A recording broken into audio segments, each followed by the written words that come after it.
और देखिए,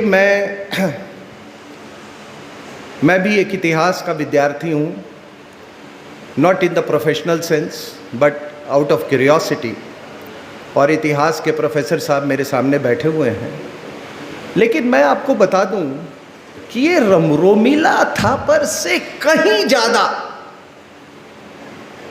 हिंदुस्तानी आत्मा रखने वाले ईस्ट इंडिया कंपनी में कुछ लोग थे, जिनका शरीर तो अंग्रेज का था, लेकिन उनकी आत्मा जो थी वो हिंदुस्तान की आत्मा थी, वो हिंदू की आत्मा थी।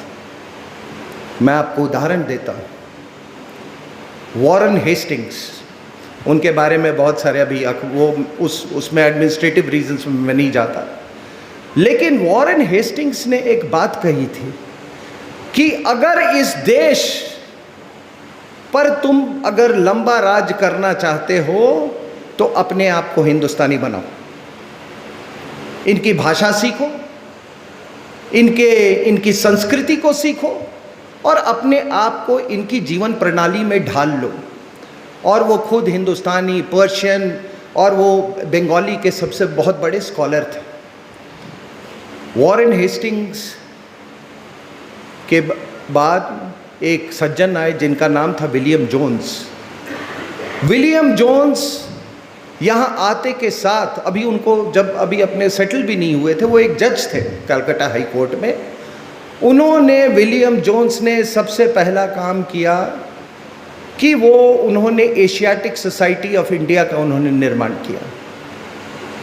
वो लोग की जो भारत की संस्कृति को दोबारा से यहाँ के इतिहास, यहाँ का जो रिलीजियस लिटरेचर, यहाँ का जो फ्लोरा, फौना, जूलॉजी, बॉटनी, वो सारे कहा कि हमको कोई क्वालिफिकेशन एक ही चाहिए कि एक आदमी जो है वो जिज्ञासु होना चाहिए। He should have hunger for knowledge. उसी समय, और वो अभी भी जो एशियाटिक सोसाइटी का जर्नल्स है, आप उसको पढ़ सकते हैं, बहुत सारी उसमें ये हुई। उसके बाद एक सज्जन थे चार्ल्स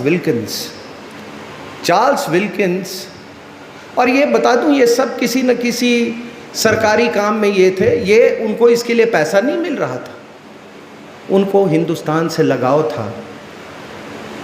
चार्ल्स विल्किंस ने एक ब्राह्मण को किसी तरीके से उसको मना के उन्होंने संस्कृत सीखना शुरू किया। संस्कृत पहले भी लोग सीखते, पोर्चुगीज जो कुछ पादरी थे उन्होंने भी संस्कृत सीखा था, लेकिन वो आपको कंडेम करने के लिए। चार्ल्स विल्किंस ने जब संस्कृत पढ़ा और महाभारत पढ़ा तो उन्होंने सबसे पहले गीता का ट्रांसलेशन किया। और गीता का जब उन्होंने ट्रांसलेशन किया चार्ल्स विल्किंस ने, तो अपने ट्रांसलेटेड वर्क को उन्होंने वॉरेन हेस्टिंग्स जो गवर्नर जनरल थे उनके पास भेजा। जब हेस्टिंग्स ने वो पढ़ा तो वो कहे कि मैंने ऐसा सबलाइन कॉन्सेप्ट का आज तक मैंने लिटरेचर पढ़ा ही नहीं है।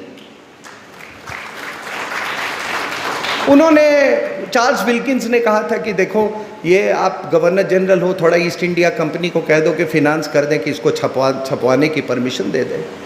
तो उन्होंने कहा कि इतना ऐसा ग्रामर, ऐसा लिटरेचर, ऐसा सब्लिमिटी ऑफ कॉन्सेप्ट, उन्होंने कहा कि इसके तुलना में आज तक लिखी हुई कोई किताब नहीं है। और मैं बता दूं, ये वही कुछ अंग्रेज बोलते थे कि India has got penury of books, क्योंकि उस समय क्या थी, हमारी सारी धरोहर जो थी वो संस्कृत में थी। और संस्कृत ग्रीक की तरह, अगर ब्राह्मण न होते यहाँ के हमारे पुजारी, तो वो ग्रीक भाषा का ही उसका अंत होता इसी तरीके से। तो उन लोगों ने, चार्ल्स विल्किंस ने जब ये ट्रांसलेट, तो फिर उसके बाद उन्होंने लिखा कि देखो, गीता पढ़ने के बाद हेस्टिंग्स बोलते हैं कि देखो, हम सोचते थे कि जो भारतीय हैं वो they are scarcely above savage, मतलब जंगली से बस एक स्टेप ऊपर होंगे।